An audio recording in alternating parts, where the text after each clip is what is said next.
What are you guys doing? We're talking about Flagstaff because we're not going to talk about Flagstaff anymore after Friday. Because then it's only talk about your wedding. That's only going to talk about your wedding on Saturday Flagstaff. and Sunday. That's it. So we're touching base with Flagstaff right now and getting everybody so you can get it all out. We can get it all out, get all on the same page. You guys can talk about it. I just don't we're not going to. You don't want us going to all of the people that are guests at your wedding and we're moving to Flagstaff. I get it. No, that's even fine. It's just I need you if you're like stressed about something. I'll be completely present. I need to rechannel and stress about wedding stuff. Aspen doesn't want to be reminded that we're moving away from her. She is not happy that we're moving. It's sad. I think she feels betrayed. The irony of that is that her and Mitch are planning on moving back to Utah as soon as she finishes school. So they've already warned us that they're leaving us. We just beat them to it, and now we're in trouble. She does feel betrayed. You just want us not stressed out. You want us present at your beautiful wedding day. Yes. The move is behind schedule. We just got to drop it and just enjoy a couple of days, just a break from the whole drama of it. And so I'm glad Aspen's asking for that because I've been given the command and the right to forget I've got this problem. Remember when Mary was basking in what felt like a rare Cody sunbeam of affection, thinking she'd hit the jackpot of tender moments? Cue the drama over picking between Cottonwood and Coyote Pass. Mary was head over heels for Cottonwood, and Cody pretended to be its greatest fan, whispering sweet nothings about hoping the sister wives would rally for it too. But hold up! As soon as decision day arrived, and Robin threw her weight behind Coyote Pass, Cody's promises evaporated faster than ice cream in the desert. Suddenly, Robin and Christine were like Coyote Pass cheerleaders, while Janelle was sitting on the fence as usual but eyeing Cottonwood like it was the last slice of pie. Imagine if Cody had a backbone and stuck with his Cottonwood crush. They could have snagged the better deal, maybe even built their dream homes. But alas, Cody folded like a cheap suit under Robin's gaze, tossing Mary's dreams and his own words out like yesterday's news. Classic Cody, always ready to play the Game of Thrones Sister Wives edition, where you win or you, move to Coyote Pass. Mary got played harder than a fiddle at a country music festival, y'all. There she was, thinking she and Cody were vibing over Cottonwood, only for Cody to pull a fast one as soon as Robin bats an eyelash towards Coyote Pass. But let's be real, this is the same old song and dance for everyone but Queen Robin. Picture this. A wife has a heart-to-heart with Cody, spills her dreams and wishes, only for Cody to sprint back to Robin and perform a magical 180 faster than a cat on a hot tin roof. Case in point, Christine's Utah pipe dream. It's like the other wives were playing chess with a pigeon. No matter how smart their moves, Robin was always going to strut in, knock over the pieces, and strut back out like she owned the game. Same with Mary's B&B loan. Oh, honey, Cody was all, "Sure, Mary, I got you $40,000 right here," until he had a powwow with Robin and the chorus line, and suddenly it's "New phone who? This," about the whole B&B loan. Then Mr. Excitement over Janelle's RV adventure turns into Mr. Buzzkill the moment he crosses the threshold of Casa the Robin. Let's spill the real tea. The original wives need to overhaul the voting system. I mean, they needed to at one point when they were all sister wives, because when Cody and Robin locked their votes, it was less democracy and more dictatorship, Robin style.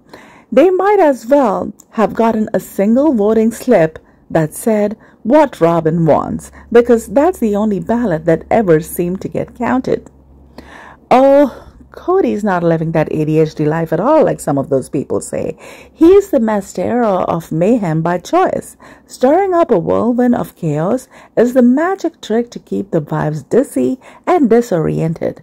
Why? Because when they're busy catching their breath, King Cody gets to prance around, doing whatever he pleases, no questions asked. It's not disorder, darling, it's strategy. Chaos is his royal cloak of invisibility. Oh, honey, Cody's got that acid-hungry glint in his eye, doesn't he? It's like the moment there's a whiff of Mary packing her bags, post-catfish shenanigans, he's all gotta lock down those acids pronto, because heaven forbid if Mary or any of the cash cow wives decides to hit the road, there goes his golden goose. And then the grand legal marriage switcheroo with Robin. Please, it reeks of a plot twist in a bad soap opera. Robin's out here, wringing her hands, worried about her kids being left with zilch, pushing for assets in her name like it's Black Friday, and she's first in line. And if they were oh so concerned about Robin's ex swooping in on the kids, why the family reunion right after the adoption link tried? It's all about as believable as a $3 bill, darling. Robin truly mastered the art of becoming the family's reigning monarch, making her ascent with a mix of strategic prowess and a dash of entitlement. Many might underestimate her, labeling her as not the brightest bulb in the chandelier, but oh, how she proved them wrong by orchestrating a coup right under their noses. She waltzed into the almost successful realm, pockets empty but ambitions high, and swiftly positioned herself as the untouchable queen bee, never once dirtying her hands with the day-to-day toils of mortal work. With a wave of her hand, she conjured up a nanny, sidelining Christine's genuine offers of assistance, and touted the sister wives' support while secretly plotting her solo reign. She clinched the only legal marriage, uprooting a 2-decade-old family tree to plant her own seeds of wealth, seeds that sprouted into the largest assets, all funded by the sweat and savings of the collective without contributing a dime. She cleverly distanced Cody from the rest of the family, using her children as chess pieces in a game only she was playing, all while donning the mask of a damsel in distress. Observers might think luck was her ally, but Robin's journey to becoming the sole affluent Mrs. Brown was a game of chess she played with the precision of a grandmaster. The hope for a twist of fate where she loses the mansion financed by the family's collective fortune hangs in the balance as poetic justice eagerly awaits its cue. I'm curious if Cody raised an eyebrow at Dayton's college expenses like he did for everyone else's educational costs. Rumor has it Dayton juggled not 1 but 3 degree programs, which means they're shelling out big bucks for tuition, textbooks, and the whole shebang. In a candid moment, Robin shared her connection to Flagstaff, hinting at family ties and Dayton's college acceptance as the cherry on top that made them pick the location. The idea of Dayton living the typical college life away from home seemed unthinkable to Robin. Dive into the episode where Cody unveils the plan to move to Flagstaff to the entire family, and you'll see Robin's reactions.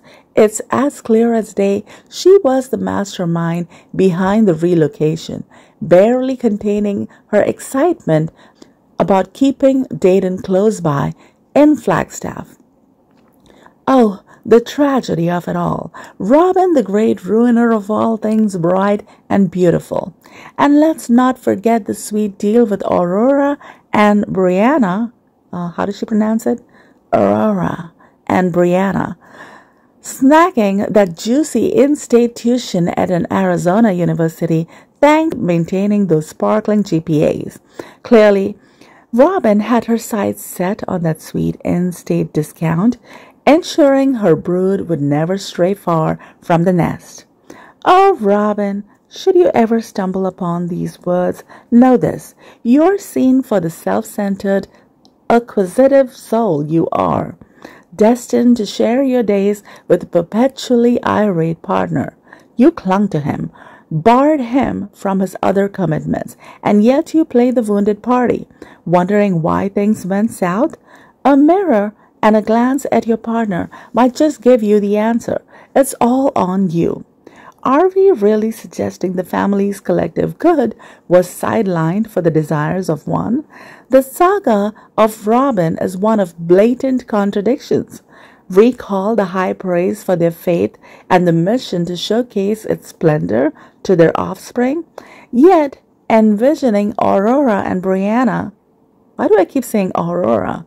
I mean Aurora and Brianna embracing polygamy seems as likely as pigs taking flight. No, those two are destined for a monogamous fairy tale, no sharing involved.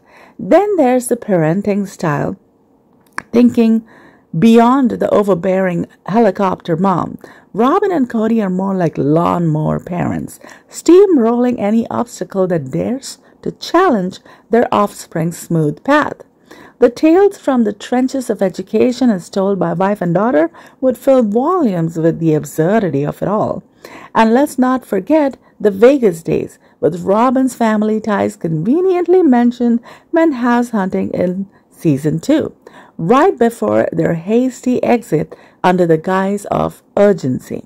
Clearly, Robin's the puppeteer orchestrating their every move.